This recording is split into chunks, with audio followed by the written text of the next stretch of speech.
আসসালামু আলাইকুম। Hello everyone, সবাই কেমন আছেন? আশা করছি সবাই অনেক বেশি ভালো আছেন।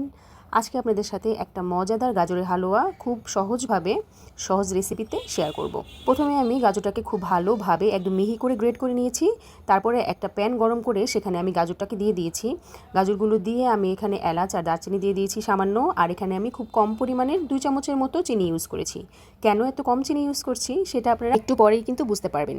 তারপরে এখানে আমি সামান্য ঘি দিয়েছি। ঘিটা দিয়ে আমি কিছুক্ষণ ঢেকে রেখে তারপর গাজরটাকে ভালো মতো সিদ্ধ করে নিয়েছি এবং পানিগুলো একদম নাড়াচাড়া করে শুকিয়ে নিয়েছি। আর এখানে আমি কয়েক রকমের বাদাম একটু ঘিয়ে ভেজে তারপরে দিয়ে দিয়েছি, এতে করে ফ্লেভারটা খুব ভালো আসবে। তারপরে আমি যেখানে সার্ভ করব সেই ডিশটার মধ্যে দিয়ে দিয়েছি। সার্ভ করে নিয়ে তারপরে আমি এটাকে ঠান্ডা করে নিব। এটাকে আমি 2 ঘন্টার মতো ফ্রিজে রেখেছিলাম। একদম ঠান্ডা হওয়ার পর এখানে আমি দিয়ে দিয়েছি কনডেন্স মিল্ক। এখানে আমি কনডেন্স মিল্ক দিয়েছি পরিমাণ মতো, যে যতটুকু মিষ্টি খান ঠিক সেই পরিমাণে দিবেন। আর দিয়ে দিয়েছি অনেক বেশি করে মাওয়া। এখানে আপনারা যত বেশি মাওয়া দিবেন এটা খেতে কিন্তু ততই বেশি ইয়াম্মি হবে। আপনারা এই রেসিপিতে রেডি করে দেখবেন, আশা করি আপনাদের অনেক বেশি ভালো লাগবে। এখন কিন্তু খাবারের পালা, সবাই অনেক বেশি ভালো থাকবেন। আল্লাহ হাফিজ।